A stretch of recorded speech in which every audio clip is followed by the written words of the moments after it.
Damn, son, where'd you find this?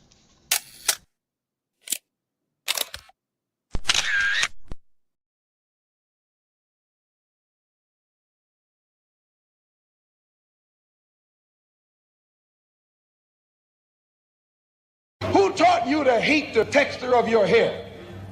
Who taught you to hate the color of your skin to such extent that you bleach to get like the white man? Who taught you to hate the shape of your nose and the shape of your lips? Who taught you to hate yourself from the top of your head to the soles of your feet? I love people as I meet them one by one. People are just wonderful as individuals. You see the whole... My great aspiration, my greatest ambition is to be so good. Now, in that way, I'm tiresome, as I suppose, to live with, because I want to be a fantastic human being. I am the greatest. We're not disputing that, Cassius, but how does Sonny Liston feel about it?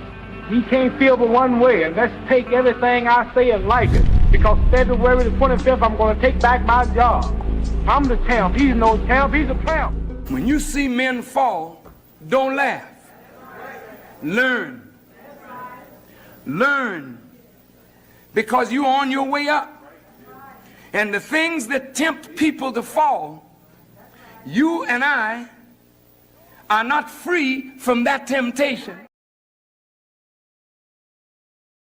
If I'm a one-hit wonder, at least I got one, huh? At least I got something, really ain't me. The beat bumping, one song could change lives. Let's see something, one joke could save lives. We gon' keep coming, keep functioning, something out of nothing. Ball-wise, I'm top 300, get your favorite artist. I'll chop it up with mutton if they haters. Your ghost could be bludgeon if they for real. We getting money, subtract BS minus Negroes, cutting everything authentic. Stupid shit I did it, punishing myself like my mind prison. No questions, no tea, not lifting. One time for tea, being broke wasn't living. One hit wonder, at least I got. Reason as corporate gods fund smear campaigns. The rich planned for our ignorance and levy costs to rot our brains. Like villains, they bought out our lives and killed dissent with every trial. So here we sit with twiddled thumbs, engraving tombs with our denial.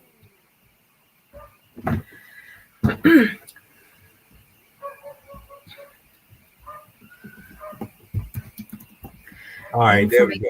Is out there, written online and found in books.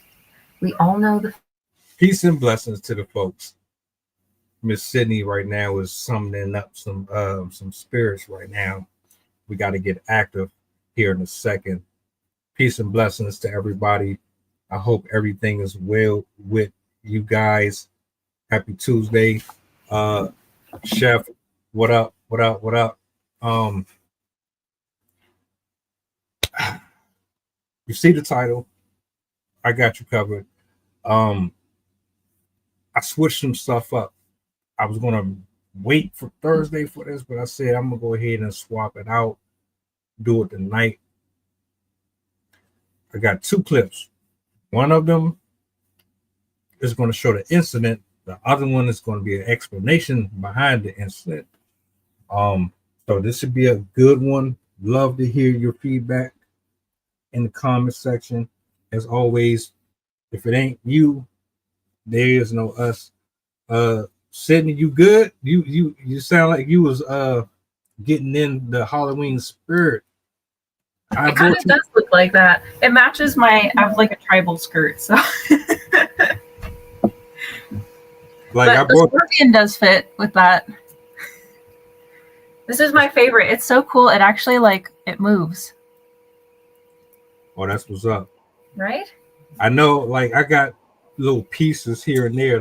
If they broke, I would be pissed.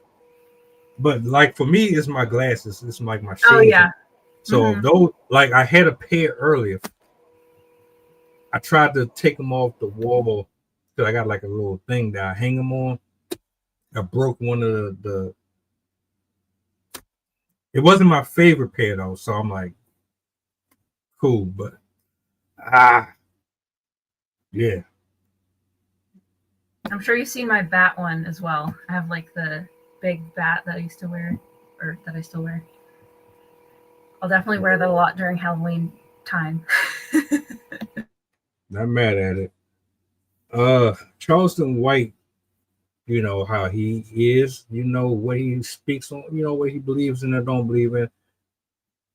A lot to unpack here. He got ran off of a HBCU, but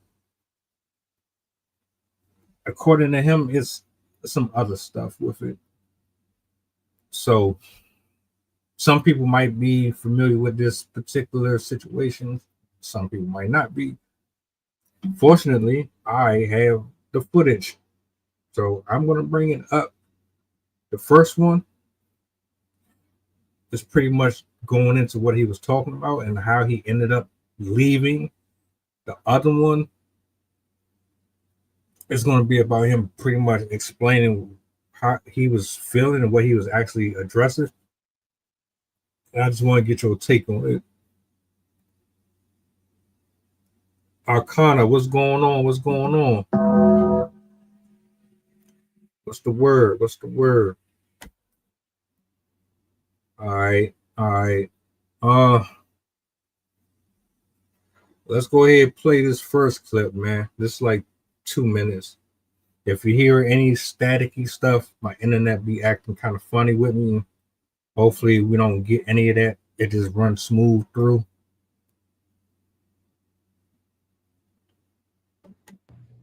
Let's start there, because the white man, the system, don't have nothing to do with the club your mom and daddy met in.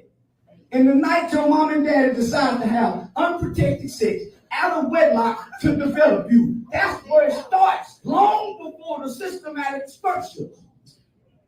The prenatal care that your mother didn't do, that's where it started. Was you breastfed when you got her? Was your dad in her? What kind of environment was you born in to develop your temperament where you are easily angered?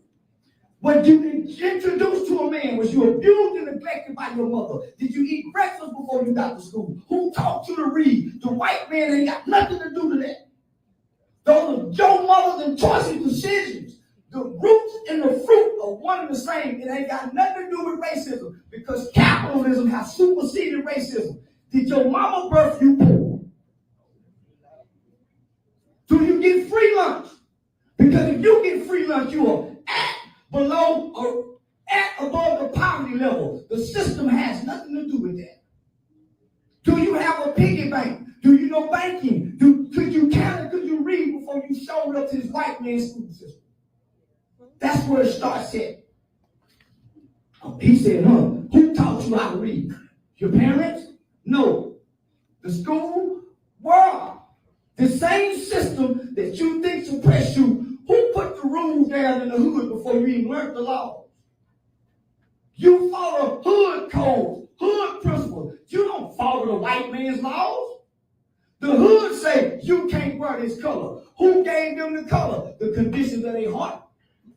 Who write these rap lyrics? The music label don't. The condition of the heart of the rapper shows up at these white men's doorstep with these dreadful, detrimental lyrics. It's in their hearts, based on how they was raised and where they was raised. Before we get to the police. Now, what you don't see here, because I thought they were going to show that part, he started to get booed. He wasn't really getting the type of feedback or reception that he expected. And he got up, he stormed off and pretty much said, fuck it. Y'all don't want me here. Fuck it.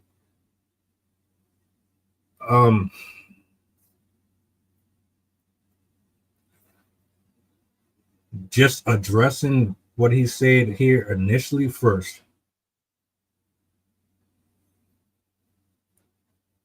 I don't disagree with nothing that he said. Matter of fact, I don't really know what about this really triggered people so bad to the point to where he decided to get up and leave. what I'm going to do here, because there's something else that I want to pull up. Let me ask you a question based on what you heard here. Do you think that he was trolling? Do you think this was about content?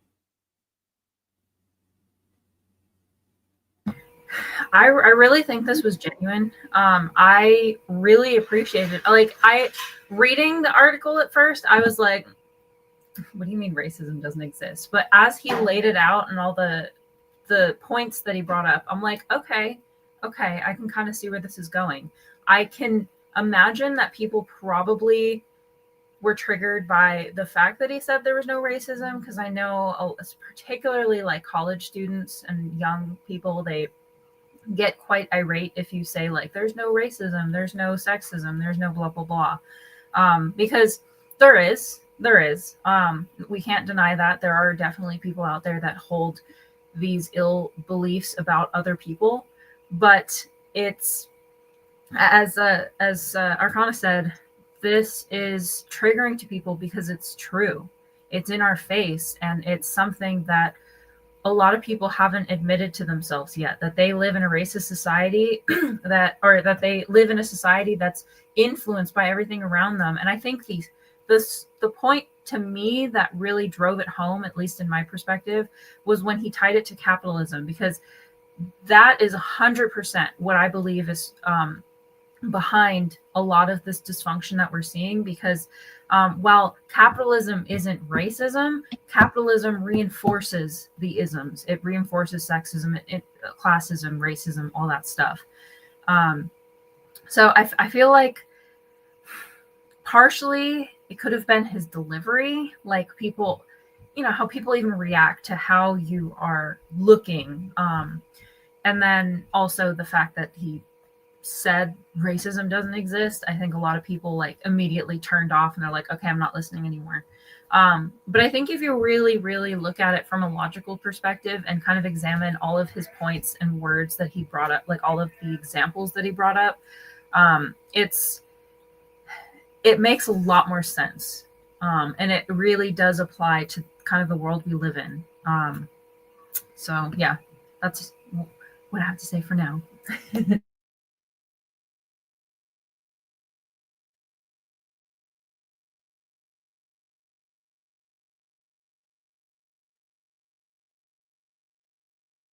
You're on mute. I'm trying to bring up the other clip, the one where he actually walks out. Let me see. What I was basically saying though is he wasn't lying.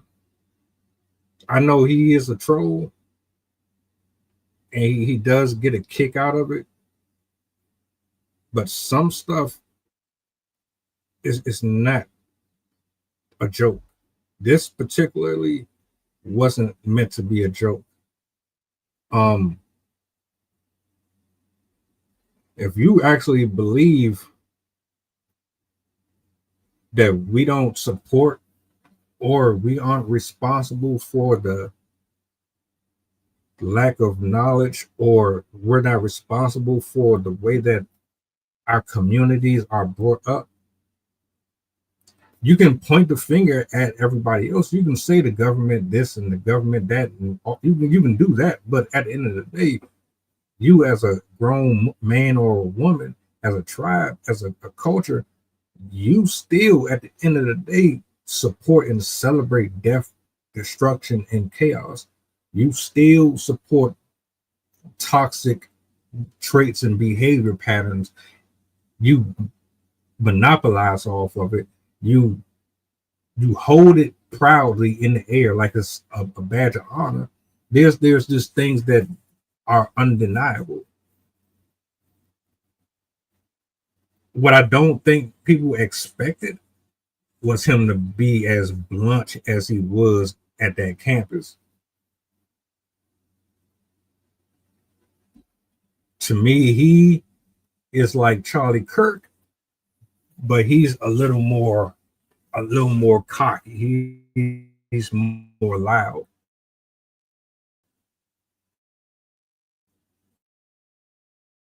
He doesn't use the same. He's just as aggressive, but his approach and his style is completely different. Now, this is the video right here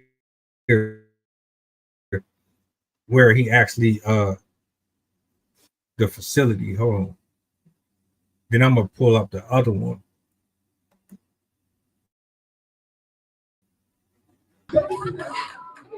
We go back and forth. The old man say two black people don't have no business hanging with each other. Why? Because all they're gonna do is argue and squabble. When they get through arguing, squabbling, and debate, they ain't gonna build nothing. They're not gonna produce nothing. They're not gonna manufacture nothing. They're not gonna create nothing. So why you talk to black people?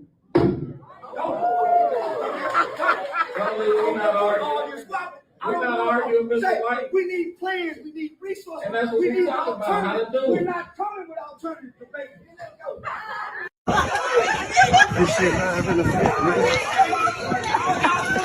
All y'all debating for. All y'all debating for. Get some goddamn money. Big dog.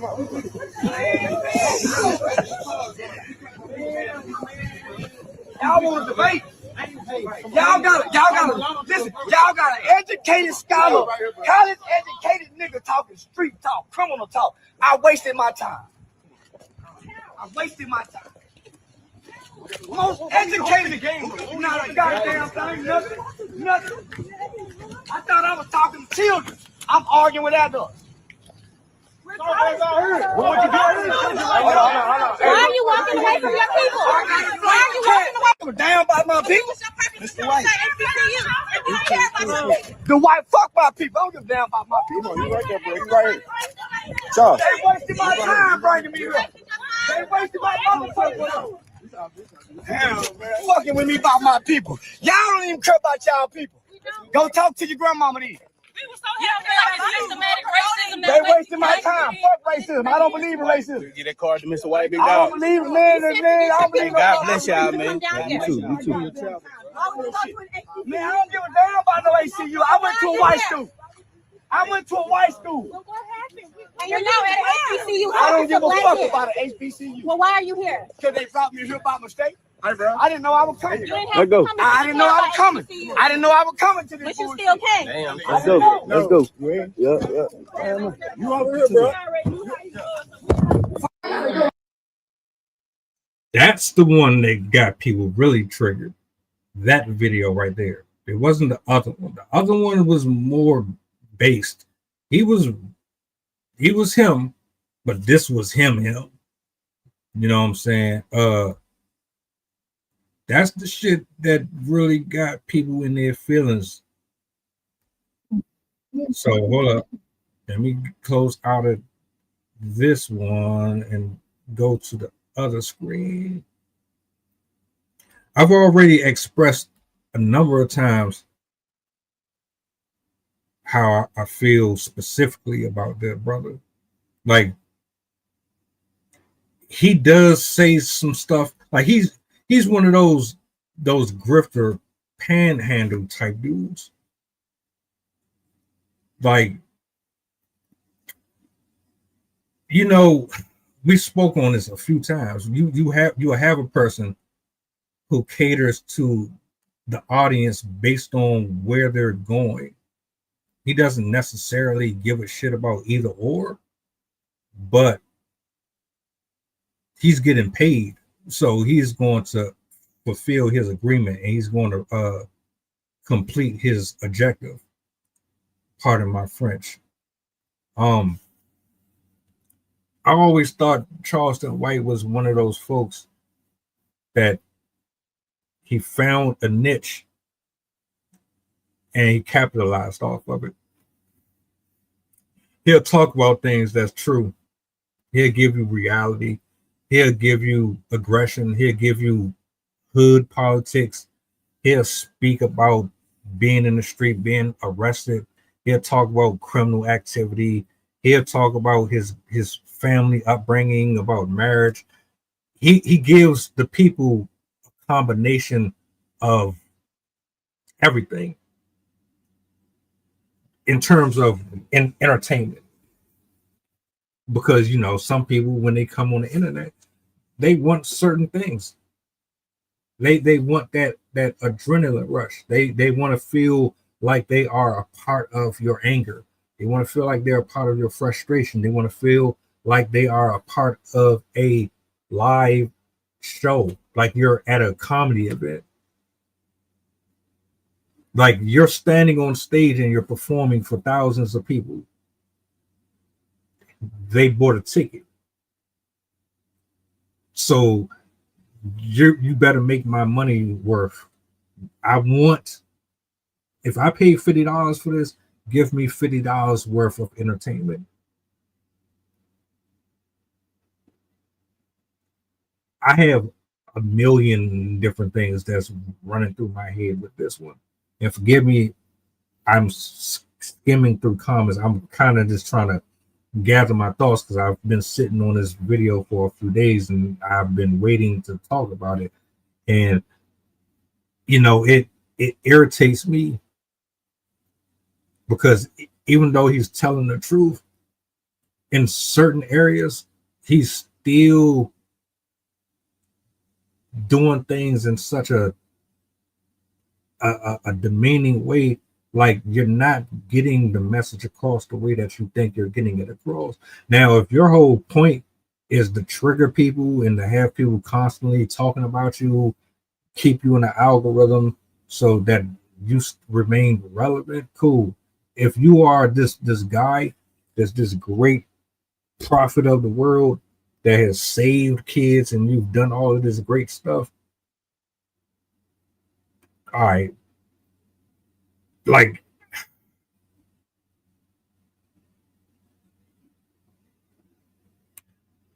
Sydney, I'm gonna give the mic real quick because I know I'm borderline about to go into a whole nother tangent. What did you get from that clip right there? I thought his reaction was a little bit oversized. I think that didn't really help him per se, having that type of response. I could understand why, and if what they're saying in the chat was true, him being under the influence of something, I could definitely see that contributing to that type of reaction. I do find it a little bit funny that he, or at least the headline says that he was chased off the campus if he voluntarily left the stage on his own. But I guess if maybe they banned him from ever coming back or something. But I thought what he said wasn't problematic. I think it was just his behavior after was problematic. Because that, as I was saying in the chat, with it makes me think of George Carlin because he was the king of saying things that were controversial, the king of pointing out things that most people didn't really want to think about or it made them uncomfortable to think about. And but he had a very a very sophisticated decorum when he was on stage. Like he had a very respectable demeanor to him, and even though he was saying these things that were very crass and divisive potentially, or triggering to people, he had an air to him, a personality to him that allowed it to be more of a discussion than an angry rant. And I think that might have been what kind of did Charleston White in, where a lot of people, I mean, ironically, there's probably that perception that because of the way he was acting, he wasn't intelligent, or he wasn't being respectable or whatever. And so people will in general, people will turn off their interest in you if they feel like you're not acting in a way that they resonate with. And so I wonder if him the way he was conveying himself even during the show, if that is also what bothered people, because I could see it as them like not even listening to what he had to say and just even watching what he was doing and judging completely based off that. I think that, again, what he was saying wasn't really problematic. I think it was more so how he was acting that really bothered people.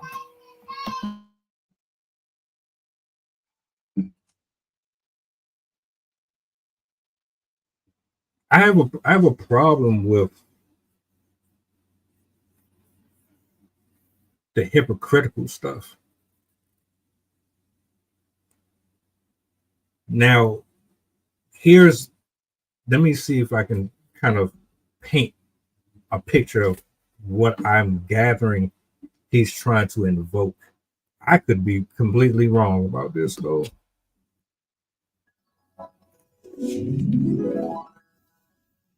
You have hundreds and hundreds of different platforms on social media that address certain subjects in a way that their audience they adore it. George Carlin, the rest in peace, he was one of those people.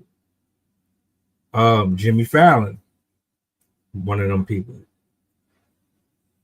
Charlie Kirk had his audience. I mean, SNL. Sorry.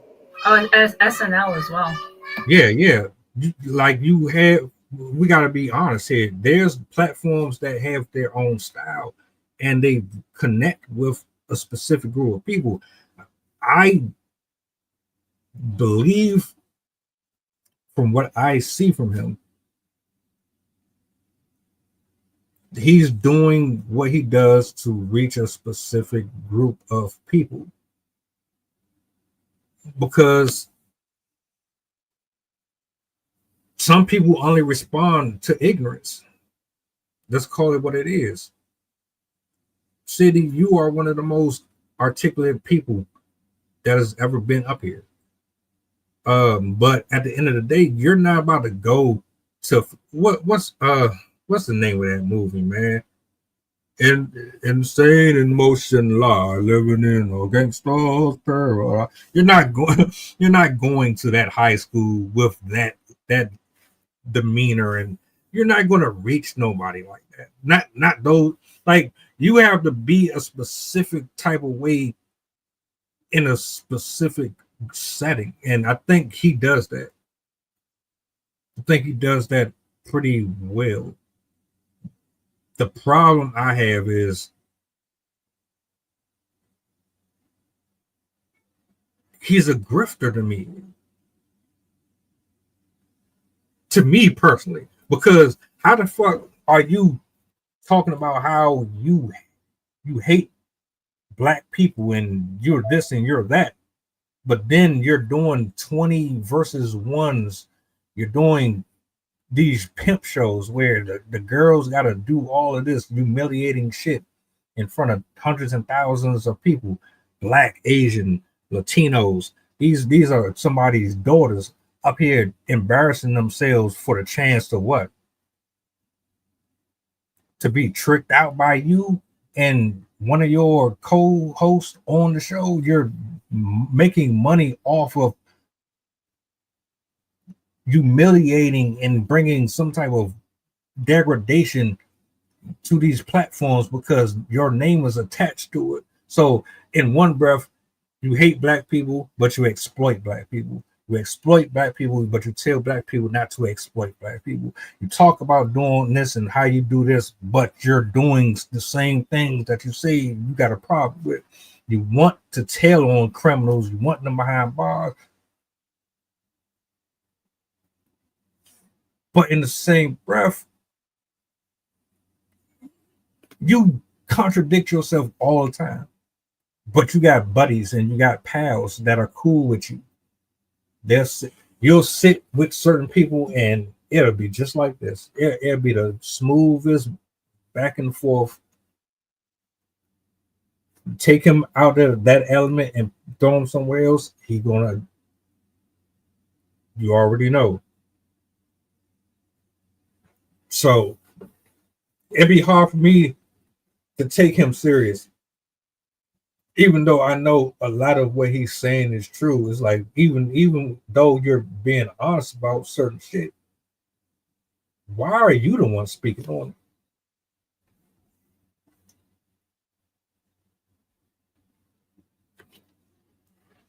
Now I got the other clip I want to play for y'all. Let me go to these comments real quick because let me see something, man. It's hard for me to respect it when that's not how he started when I played basketball for him. He didn't do all that.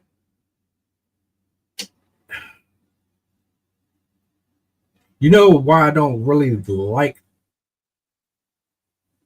social media? Like, I love it for giving me the space to do what I do, but I don't like it because it changes people. Success changes people. Fame changes people.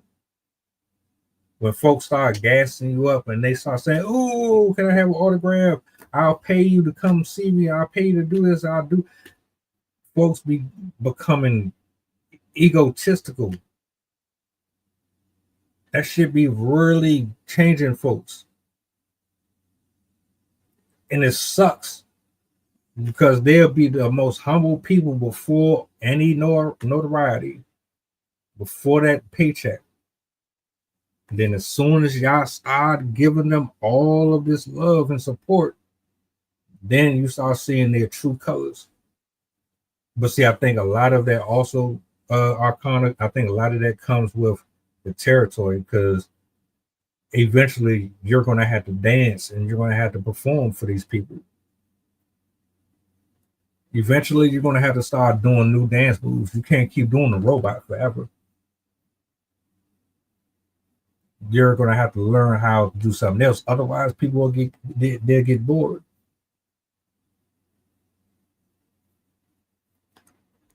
Like I say, I don't disagree with a lot of the stuff he say. It's just like, come on, my nigga.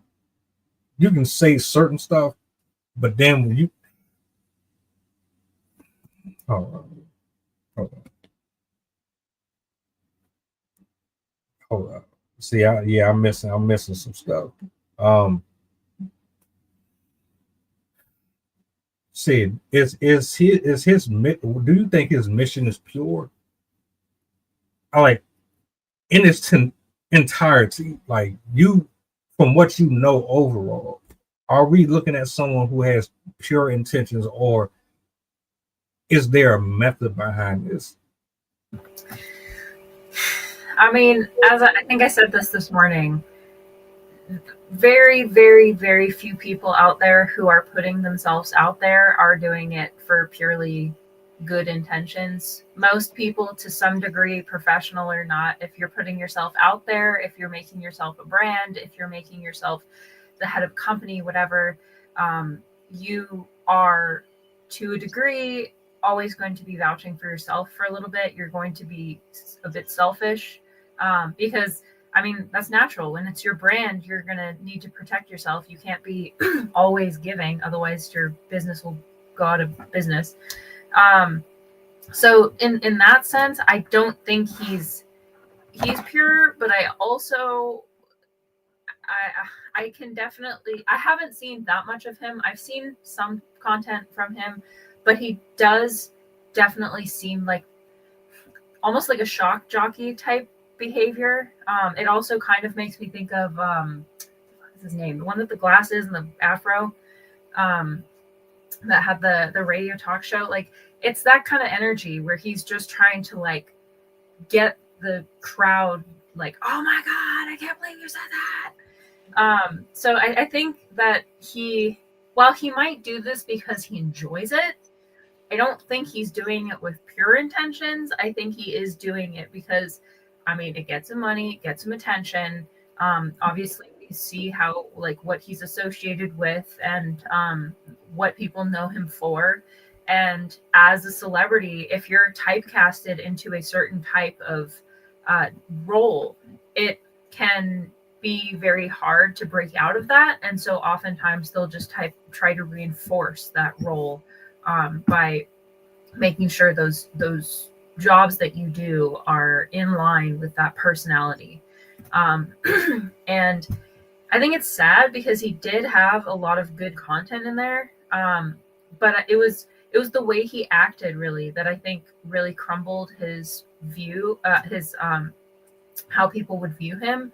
I can't find the actual quote, but I remember learning this quote a while ago, where it's like, it's one part content and like 3 parts delivery or something like that, where it's like, it's not always what you're saying, it's how you're saying it to people, it's how you're portraying it, it's how you're connecting with others, because you can have 100 people say the same thing, and I'm gonna say it because I ain't scared of y'all, but only a few of them might resonate with people widely. Like we see this even with celebrities, like thousands of people can sing, but only a couple people are able to become a star, because it's a combination of content and delivery, your personality, and how you portray yourself.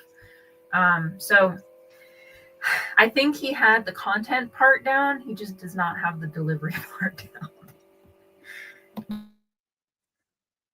What I want to do is play the last clip that I have. This is the one that's actually him talking about basically his point of view of what happened. I don't know if this is the same footage that you saw, Chef, confirm or not, but I'm gonna let this one rock out.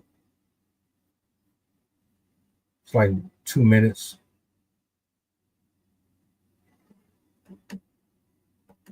The kids chasing me for content. The little girl asked me about my people. I started to tell that bitch, don't put a bra on and cover up them hard ass nipples, little bitch, while you fucking with me about my people. I don't give a fuck about my people. And y'all spreading that hot pussy around, bitch. That's where a lot of backlash came from yesterday, because hold on, they said you lifted up the HBCUs with the Dion leaving, and then, I didn't lift up HBCU. I lifted up Jackson State with hashtag HBCU. Yes. I didn't lift up shit. I told y'all I don't give a fuck about half the shit I'm talking about. I was just doing that to troll Dion. Didn't I tell y'all that?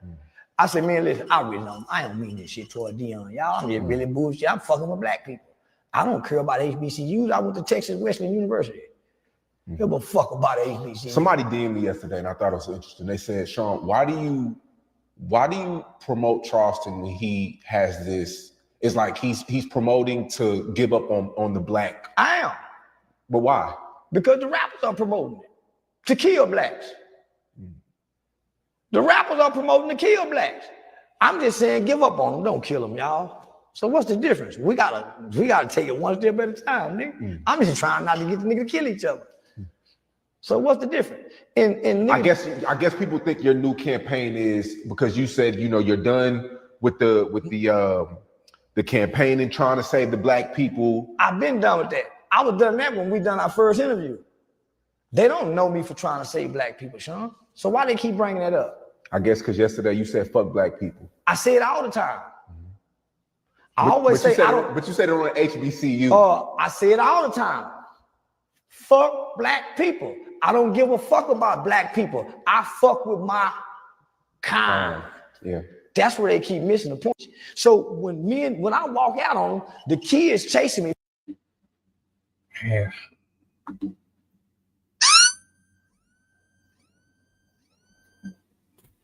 Now you see what I'm talking about with the whole grifting, panhandling, if that's even the right word for that shit. What a charmer. Yeah, this is what I've noticed about the people of social media, the ones that got huge followers. And this might be a little controversial for some people. I think most of the folks that have these huge followings are just like him.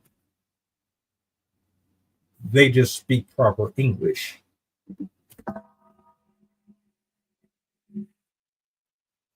They know how to dial it back. They can insult you like he does, but they just know how to word it politely. They know how to spin it to make it look like it's clean and shiny, but they're really saying the same thing that he's saying. And that's how they base their metrics. That's how their algorithm works. Andrew Tate has his own style. Myron is damn near Charleston White. Hell, people hate Myron Gaines. You have a number of people, like even Candace Owens, what's his name? I just watched him too. Piers Morgan. Like you have a number of folks that they know how to articulate themselves, but they're really no different than he is. He's just absurdly aggressive. And that's where people be getting the whole game fucked up. Because you'll think that you listening to somebody who's really about you. No, they're not.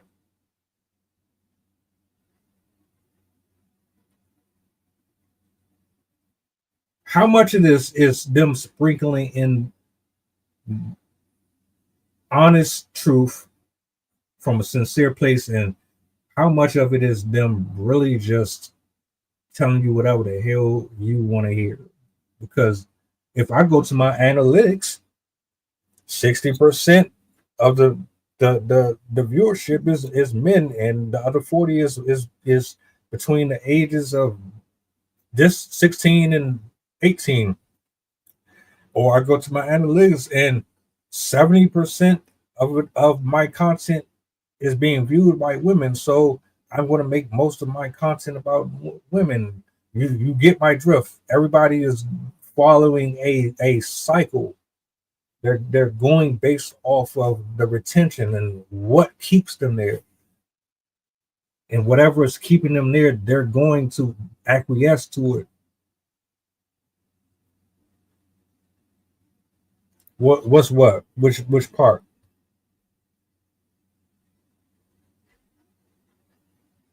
Which part you referring to?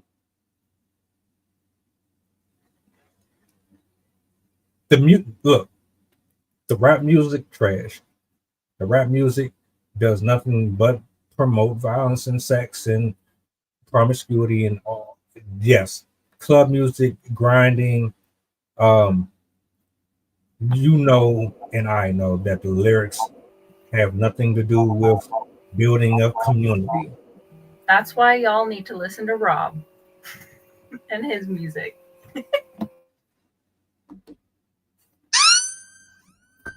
Matter of fact, shout out to Rob on the intro. You know what I'm saying? Now that I think about it, yeah. Hold tight. Hold tight. Let me get this off of here. I do think there are rappers that cover deeper topics, but I just think that they're not the mainstream ones. Like the mainstream ones are the ones that just put out the like corporatized, like this is what's popular, so you're gonna sing this type of stuff. I think that there are singers out there that do speak the truth. It's just they're so hidden because there's like so many more famous people that get attention way before anybody else gets attention. Like you kind of have to go to the underground to be able to find a lot of these unique artists that are not touched by the industry and manipulated by these corporate giants that want you to sing certain ways. One thing that I thought of too when I was watching that last video of him is when he said, like, I hate black people. I like my people, or however he worded it. I'm like, who are your people then? Like, if you hate the black community, who are your people? Who do you consider your crowd? Because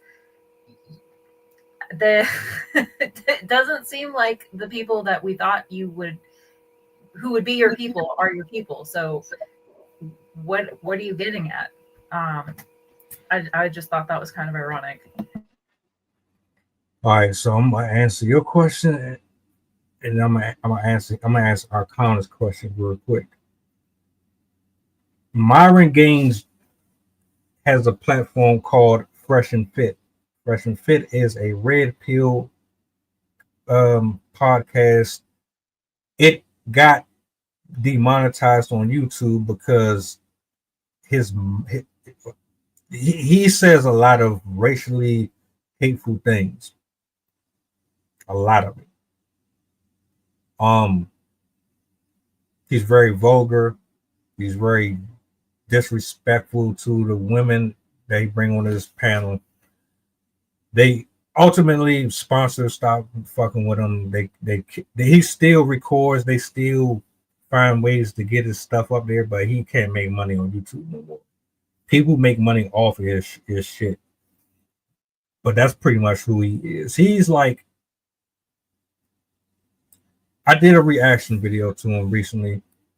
I'll see if I can pull it up, so you'll see what I'm talking about. You'll understand once you see it. But to answer your question, I think when he said his kind, I think he's referring to folks who don't act ignorant, or folks who know how to adapt in the suit and tie world, that don't walk around toting guns and spitting out tobacco.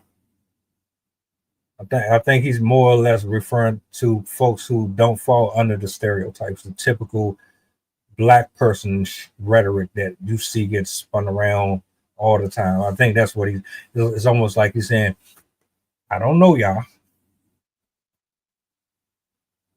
That's what I gather he's saying. Even though you're monetizing off of them, the same people that you're denying, you're making money off of. And you say you're helping them, and you're doing all of this wonderful stuff. Like, I don't know how you can live in two different worlds and still be considered a guy of value or worth. Like, I hear the name and, oh, Charleston White is on. I'm gonna go listen to everything he says. He is the Messiah. He must be the one to come to save the black community.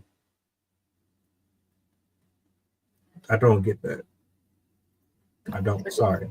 So he's the black Messiah, and then Kirk is the white Messiah, I guess.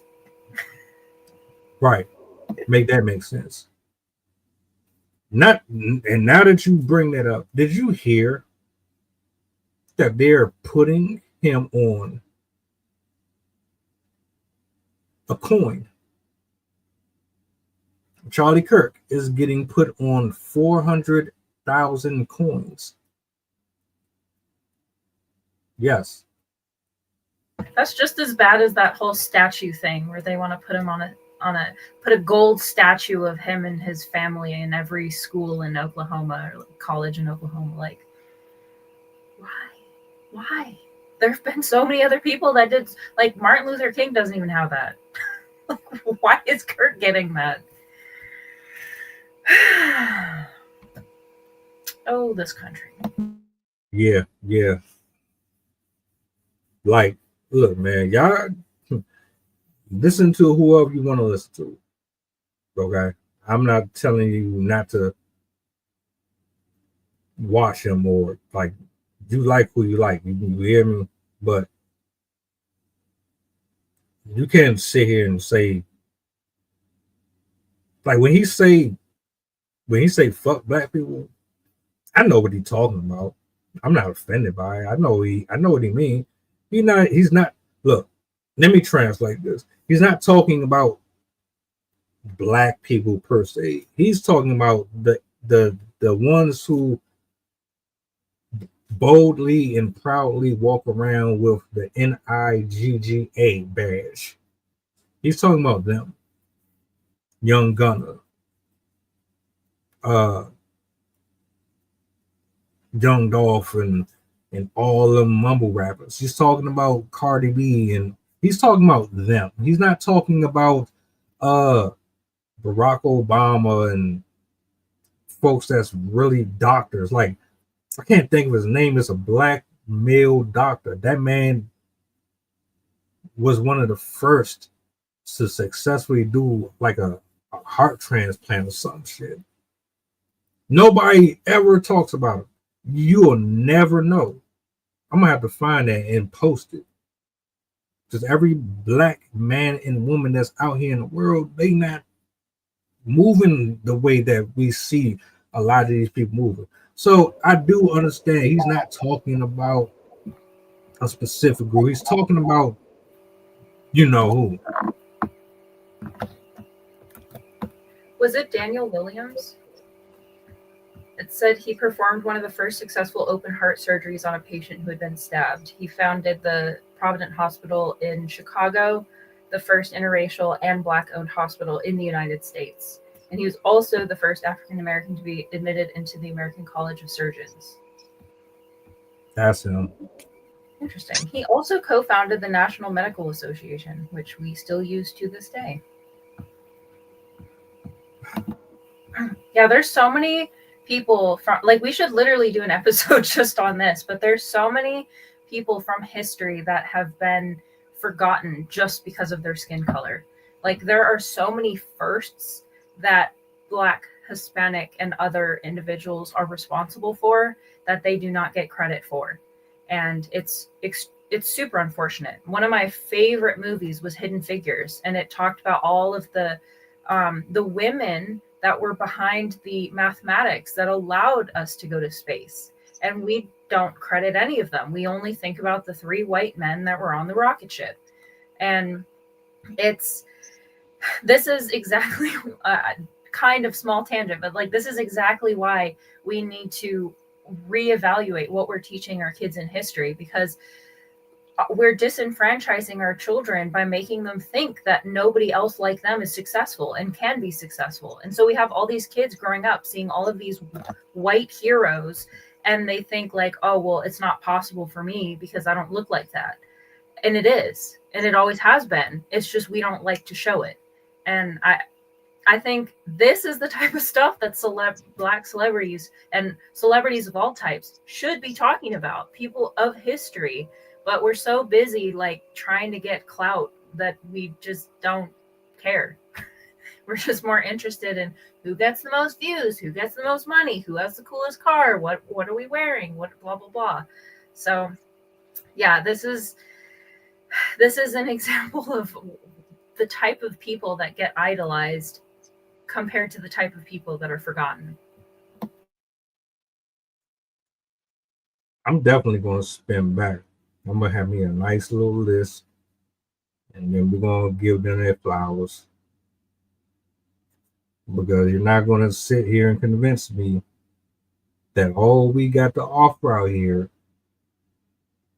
is what he's arguing about and against. You know why he is the way he is? A lot of it is because that's how he reaches a specific group of people. I've said it earlier in the stream. I don't think that's the way. I don't even think that's necessary. I believe that you can speak normal at a reasonable tone and get your message out there to whoever needs to hear without you having to do all of the theatrics. But that's what's popular. You get to team up with Kai Sinai and do all these collaborations with Twitch stars and streamers. Like Arcana said earlier, it doesn't really seem like it's about the message at all, when it really should be about the message. too many of y'all are looking to be entertained by people. You're not really trying to get anything out of it. And I've seen comments. I've seen hundreds of people say, how did we make him famous? Why is he in the position he's in? Yeah, because we put them there. Most of the folks that we see in the seats that they're in is because we put them there. If you was against it, why do you consume it? If you didn't like it, why do you watch it? Why do you subscribe to it? Why do you repost it? Why do you share it? Why do you tag people in it to engage with it?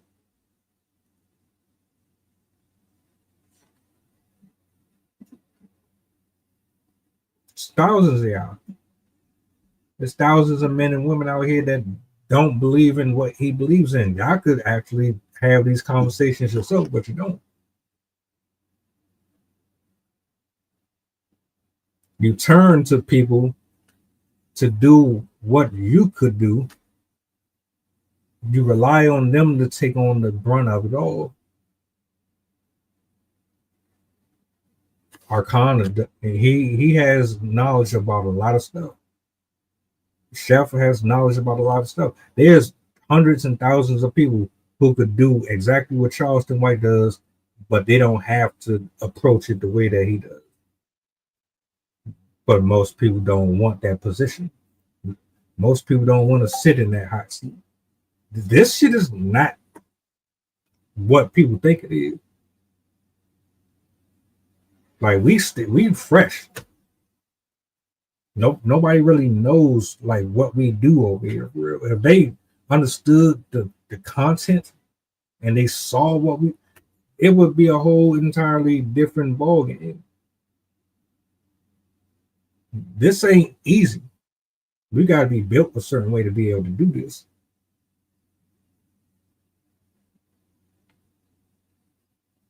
And that's exactly why there are some people who survive in these YouTube streets and on these social media streets as long as they do, because they understand the science behind it.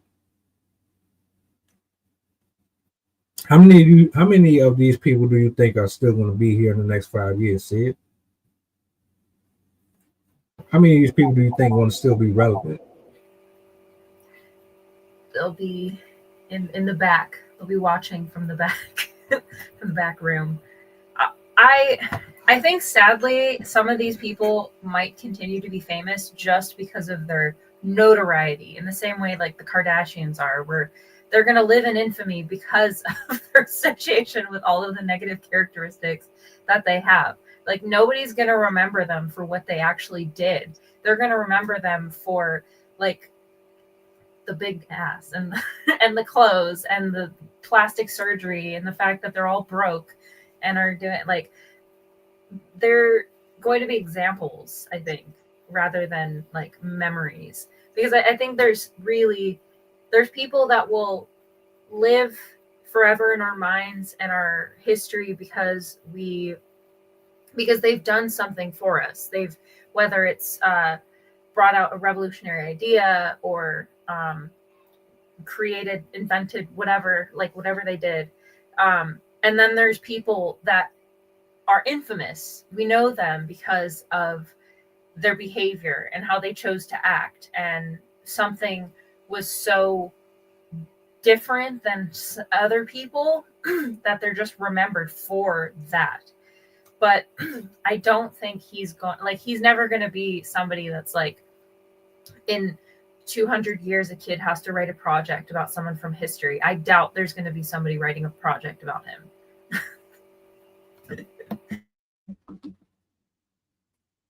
Yeah.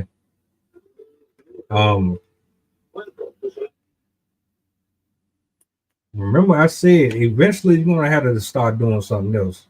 You're gonna have to dance. You can't just percolate or do the electric. Now he's gonna have to find something else now. Exactly.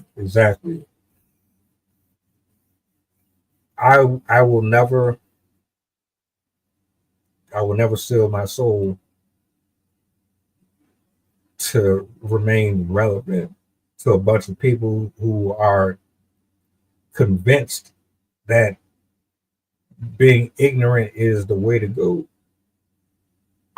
So all the brands and the sleeping with certain people and doing all the backdooring, I'm not no.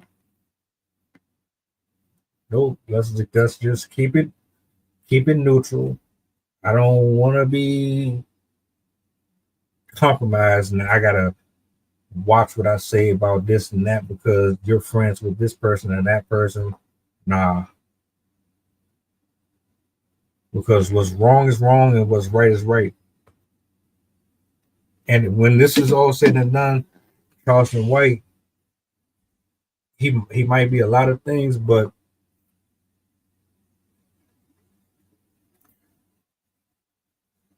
they shouldn't have even had him there in the first place. I'm just going to say it. They picked the wrong person for that. You chose him because you knew that it was going to start some shit. You knew he was going to be who he was. Like, I'm not even surprised at that. That's his character. That's how he makes his money. That man traveled across America to troll white people, to have conversations with white people. This is what he does. That's why there's a lot of social media stuff I don't like, because you don't know what's genuine and what isn't. Anytime I see Charleston White pop up on any screen, I'm wondering, all right, who are you about to troll now? Should I take him serious, this interview? Should I ignore it? Should I just scroll past it? Well, what are he about to say now? Because you know it's going to be either something ignorant or it's going to be a mixture of, he has a point. Oh, and there he goes again, reverting back to the other stuff. You doing all this shit. Look, you did all of this good stuff for the people. You got all these accolades and all these, okay. But why is it possible to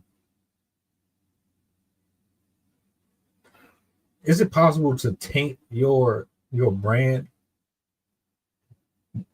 Like, because like if he names all of these awards he got, and he got the key to the city and all, he talk about all that shit, but then when you see him in everything else, it's like, I don't even remember any of this stuff that you accomplished, because all I can think about is all this stupid stuff you do.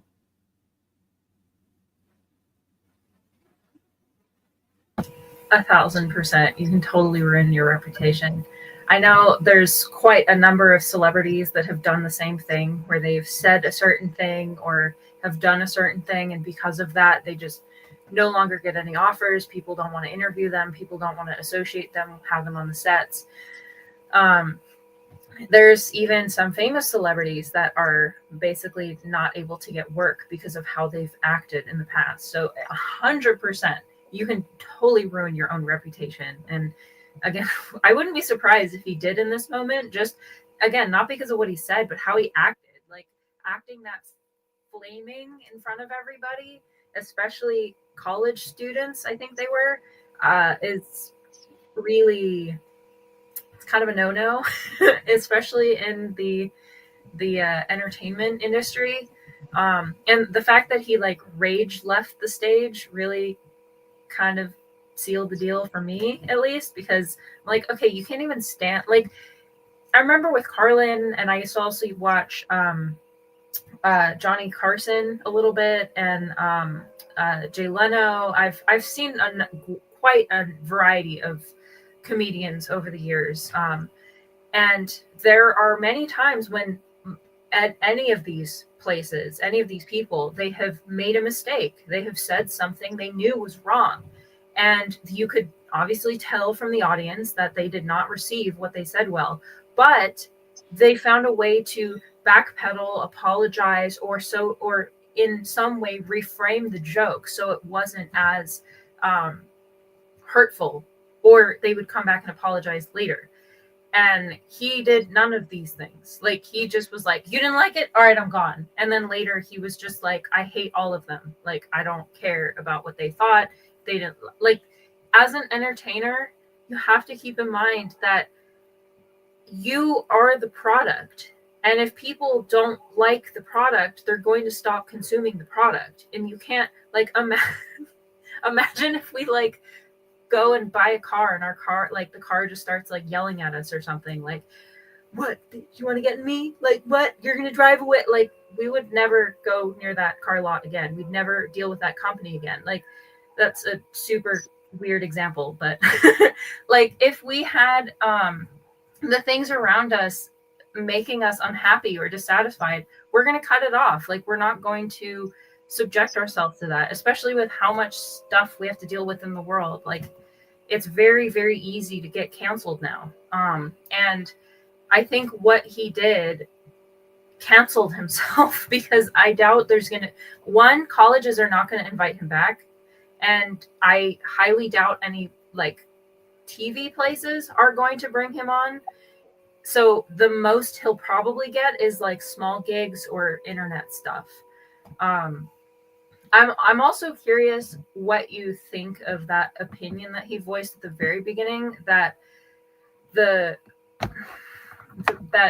all of this is, like, also partially the Black community's fault because they promote these ideas. Because I kind of have my perspective on that is, yes, they do promote these ideas, but it's also the industry that's kind of encouraging that.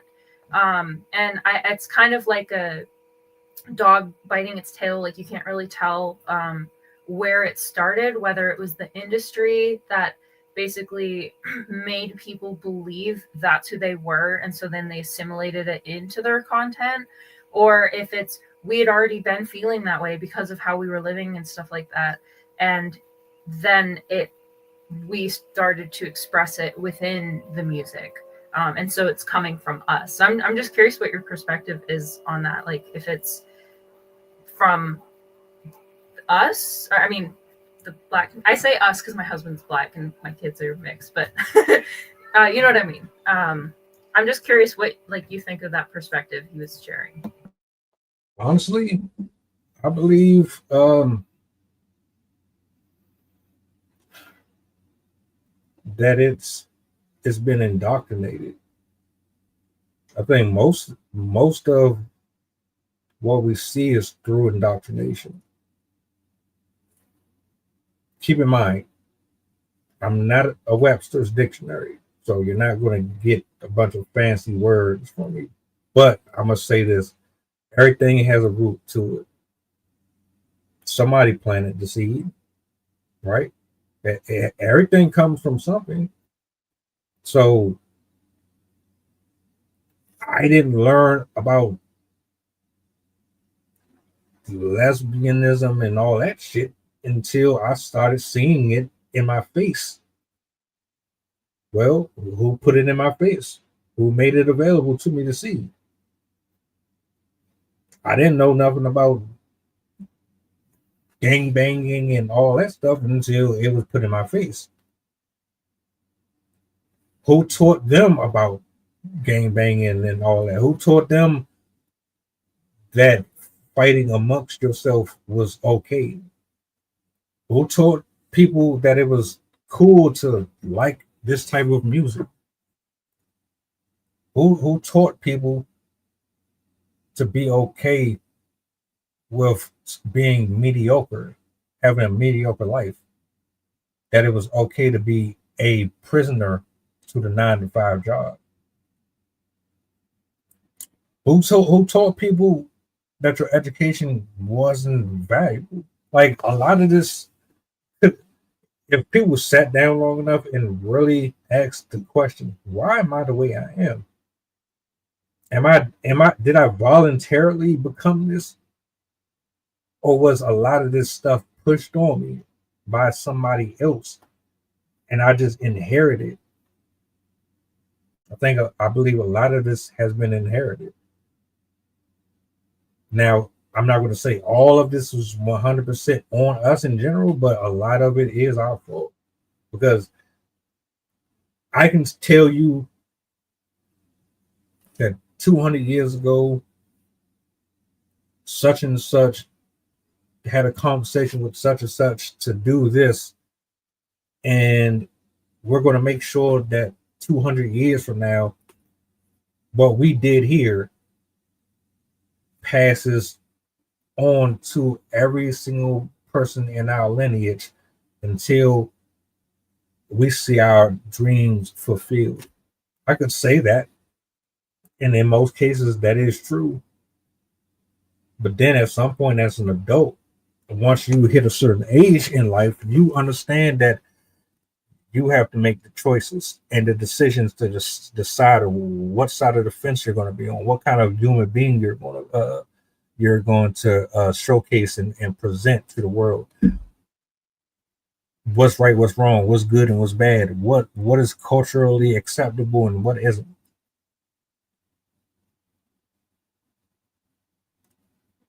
A lot of this was programmed in us. We just too stupid to understand that we're being played with.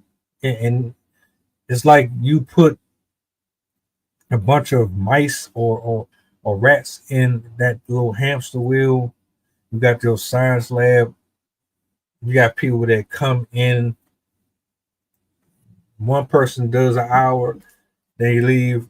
The other person does an hour, they leave. They rotate throughout the day, and they have their little clipboards where they kind of just mark off the behavior patterns. They do the numbers, the statistics. They see how you perform in certain environments. That's how I look at shit like this. Everybody has been put in this lab, and everybody's either on the wheel or they got you in like this little hostile environment where they put you amongst other folks that don't have the same dietary habits. So you're more likely to starve or struggle for food, or they put you in an area where you thrive. You have water, food, all that. And like I believe they experiment. Experiments. That's what I was trying to get out. If that answers your question, I absolutely believe a lot of this is fed to us. What you're saying is 100% true. Like, this is passed down from generations. There's so much research on this topic, but you can literally trace traumas that current generations experience from what their past families experienced. And there's higher rates of all sorts of negative outcomes associated with people that have family lines connected to those individuals, even if they themselves were able to overcome and still have a good life and were able to kind of escape that treatment. It still follows you. It still haunts you. Like, even people that are children of Holocaust victims, even though they themselves never were in those camps, they still live with the traumas that were passed down to them from their family members. So this is I forgot who said this again, but one of my favorite quotes that really stuck with me when I was in college was, slavery wasn't that long ago. It was literally 2 old ladies ago. 2 old women, and you'd be back in slave time periods. And that is something that I think a lot of people don't really think about, is how close we are to that history. We're not really that far removed from a really egregious time period when we were very deeply horrible to other human beings. Was it? Okay. Yeah. I think, like, that's the only point that he kind of alluded to that I thought was kind of like that he said this was passed down. I think, or that might have also been just my thought. But that is something I've always believed, that how we live, the habits we have, what we exhibit, what the opportunities we have are very much connected with how society feels about us. Because whether we like to admit it or not, if the people around you don't respect you, you're not going to get as many opportunities. You're not going to get as good of housing like places to live. They're not going to treat you or your children or your education or your health care or your food sources with the same amount of respect that they would give somebody of a different caliber, of a different background, I should say. And it's with social media, maybe with capitalism, maybe we've become blind to this. I think we've gone to the point where we all think that we can buy our way into happiness and success and whatever, but we forget that there's so many different influences that are still pulling us backwards that we're not even aware of. So yeah, exactly, that's exactly the quote. But again, history, it's why we need it, why we need to understand it, why we need to connect ourselves to it. One story that stuck with me that I heard very, very recently was this morning. It was a farm worker talking about losing her job in the fields, but she has 2 children, both of which have really severe disabilities. And she was saying that she strongly believes that her children have those issues because of the pesticides that they're exposed to. And overwhelmingly, the Hispanic communities and the Black communities are exposed to far more chemical exposure, are exposed to far more chemicals than white communities. And the cleanup and the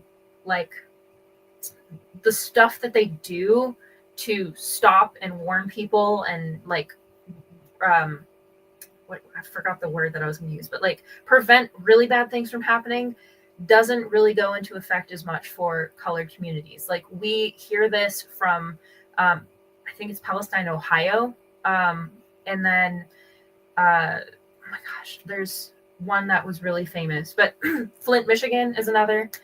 There's a whole host of cities all over the country that just because of their color majority, they basically were like, oh, whoops, well, they can't afford to clean it up, so we might as well just not tell them. And it's happened over and over and over through history. And all of these things, I believe in the butterfly effect, all of these things have an impact down the line. How your communities were treated in the 1920s, in the 1860s, is going to reflect in the way that we live today.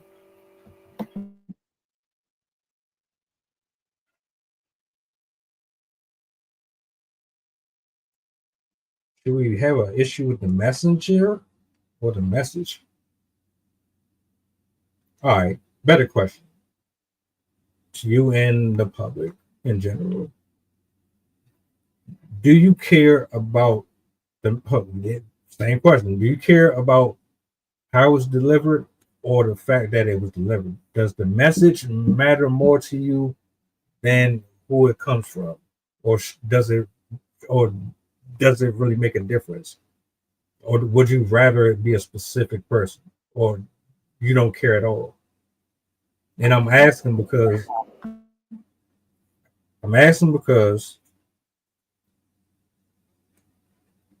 look at the way the social media is structured.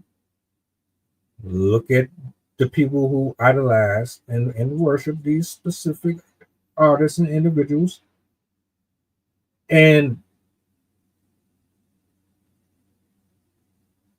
tell me that it matters or doesn't matter. If Cardi B can get thousands of people to come to her aid, even though we know she's fucking wrong and irresponsible for how she raised her kids and how she's representing women in general. If she can manage to convince people that what she's doing is fine, then what are we really doing here? I hear the mic. I think there was truth to his message, and especially what he said in the first, like, I don't know, was it 5 minutes, whatever. But he really, really lost me once he got angry and stormed off stage, because I just think that's like, as a performer, as an entertainer, you kind of have to accept some element of inevitability that you're gonna piss off somebody, and for you to like crash out and burn just because a joke you said or something you said wasn't really received well isn't a good look. And I think if you're making yourself as an entertainer, you really have to find that type of balance where you're able to say things that are eye-catching or ear-catching, but you also have a restraint on your own personal essence. Because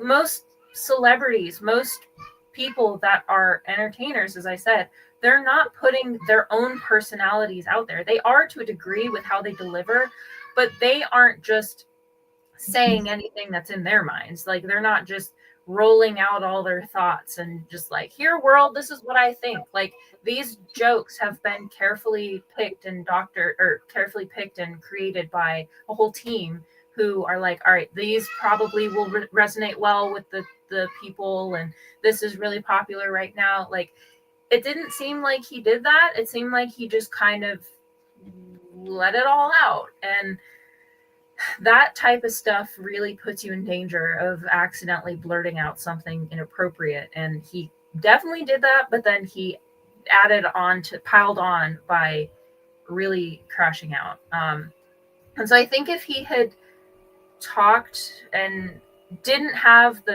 I think also his, like,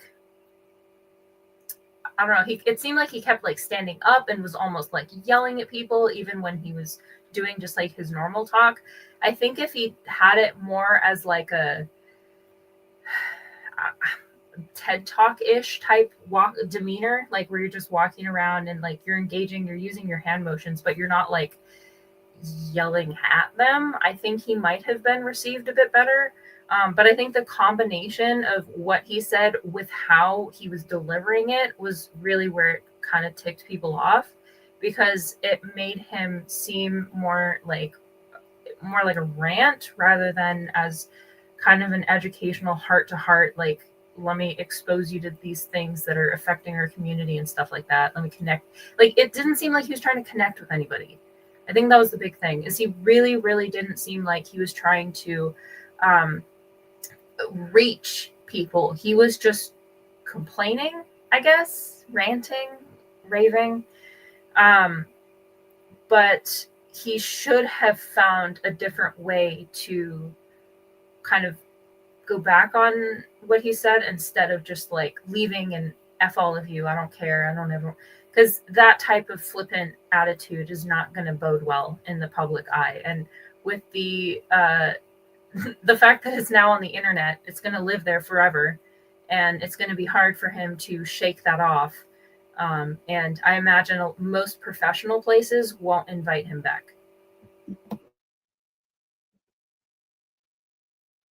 I don't see him losing a lot.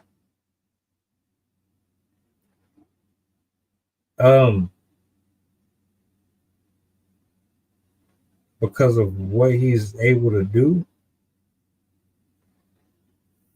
Like, as much as I don't really like his approach, there's still a bunch of people out here who love that bitch and hoe shit. Bitch, shut the fuck up. Floppy titties and all blah, blah, blah, blah, blah. There's people who like that shit.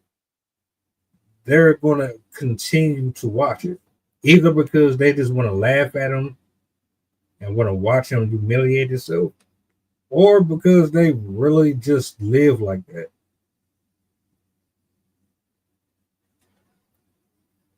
Whoever, like, he's friends with Anton Daniels. Anton Daniels is a pretty successful dude, and he does pretty well on YouTube. I don't see him cutting ties with him. I don't see him cutting ties with a lot of folks that are looking at this logistically like, well, he might be a handful to y'all, but he brings in money. His name brings in money.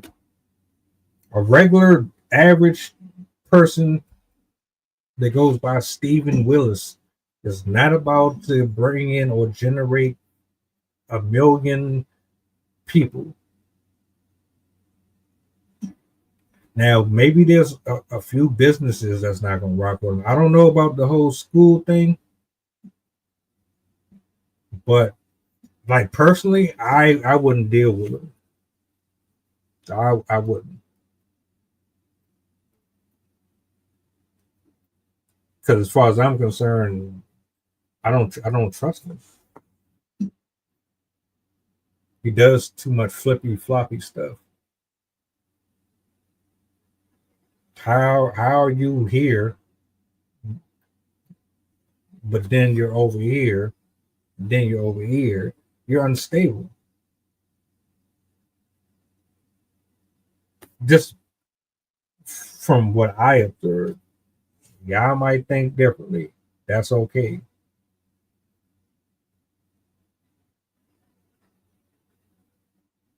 I'm at the point where I barely trust myself.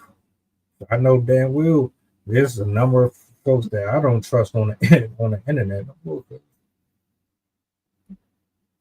Y'all be having your own agendas. I found an article in here talking about the college itself, and apparently the college is now doing an investigation because they originally, when they were planning the event, they denied the event. They denied the attempt for the organizers to get approval for the discussion, and they held the event anyways.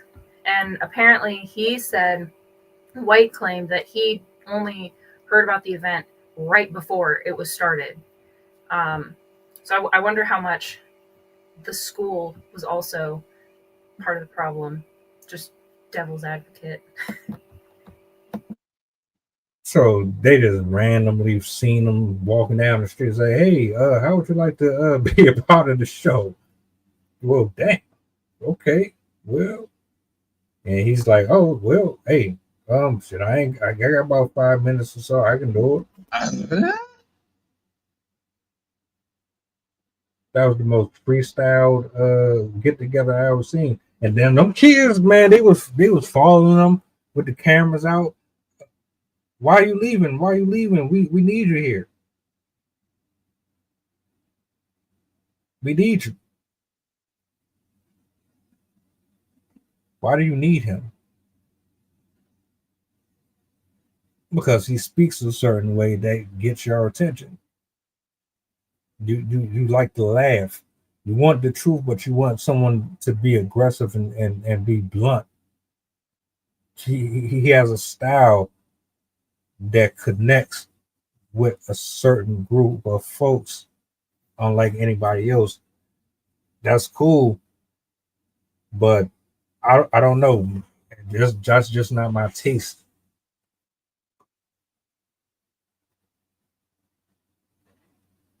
It's not mine. I don't look at somebody like that and say this is a hero or someone who's going to lead an army of black men into battle, and we're going to come out of this safe. Nobody's going to get hurt.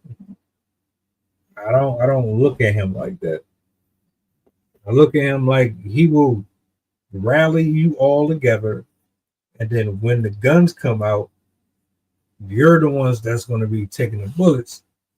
He ain't going to be nowhere to be found. He gonna leave y'all out there to dry.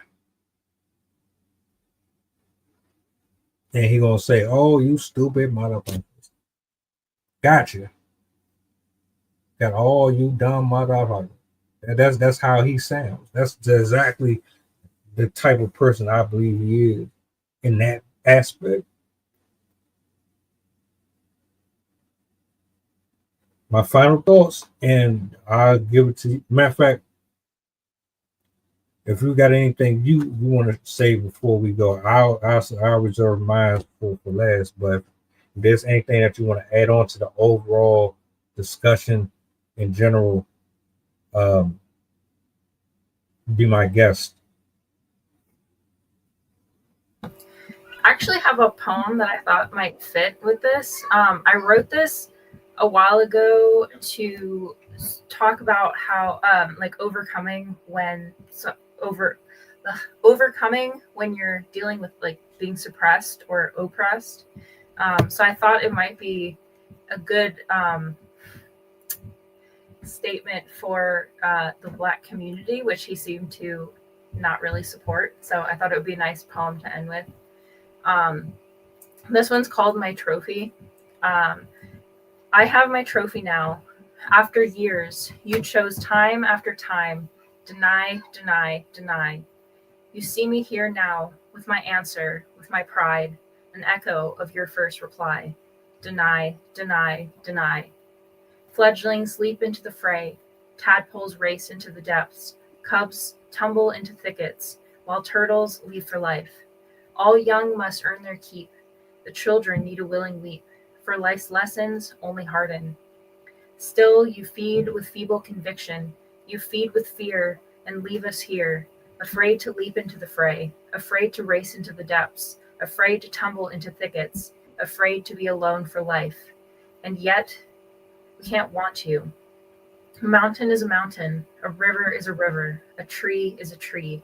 My salvation, yet to you, threats to me. You keep me to keep me, safe, you say, in the ground where you buried me. Skywards I crawl, proud of the braided ropes I formed from the selves I've had to strip away, that were born like bruises and clots, hiding me from your thoughts. As I climb, you rudely see my pride for shame, which you did ingrain. But I have my trophy now.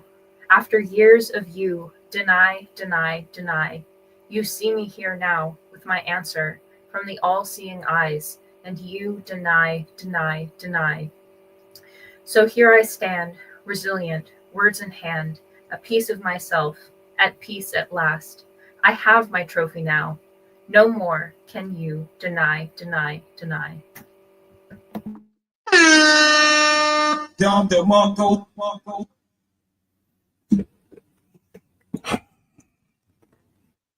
Well done. Well done.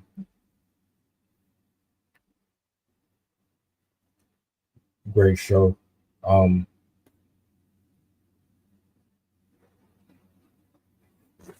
didn't see anything wrong with the actual message in the footage. If y'all rewatch or decide to go back through this, you'll know what I'm talking about. It has, I have no problem with that. This won't be the last time we have conversations like this. It shouldn't be. And I want to give a shout out to Chef, to Arcana, Rob, everybody who poured out for the stream, Sydney, of course. This wasn't about bashing anybody, but we got to be honest about what we see out here, man, because some of this stuff just gets overboard. He called the woman a bitch and all type of stuff. He ain't know her. I don't even think she disrespected him. But you know, clicks, views, likes, clip farming. I guess for people like that, every second is an opportunity to make a video go viral. And that's why I'm very disappointed. Chef has said something, and I want to know myself too. Why is it always the worst of us that are the ones that's representing everybody? They stand out. Yeah. Like corn on the bottom of the foot. Anyway, man. Great show tonight. Appreciate y'all for hanging out. I'll be back tomorrow morning. And Sydney's segment later on. So yeah, I still haven't figured out how to pronounce that word yet. I did it once, but I think Fujiwara or something like that. Fujiwara. Right. Yeah. That's gonna be an interesting one. But we about to get up out of here, man. Do me a solid before you. Oh, thank you to everybody who has been subscribing, pulling up to the channel, showing love, man. Appreciate y'all. Do me a solid before y'all go. Appreciate you. If you need to reach me, you know where I'm at. Peace. If I'm a one-hit wonder, at least I got one, huh? At least I got something, really ain't me. The beat bumping, one song could change lives. Let's see something, one joke could save lives. We gon' keep coming, keep functioning, something out of nothing. Ball-wise, I'm top 300, get your favorite artist. I'll chop it up with mutton if they haters. Your votes could be bludgeon if they for real. We getting money, subtract BS minus Negroes, cutting everything authentic. Stupid shit I did it, punishing myself like my mom prison. No questions, no tea, not lifted. One time.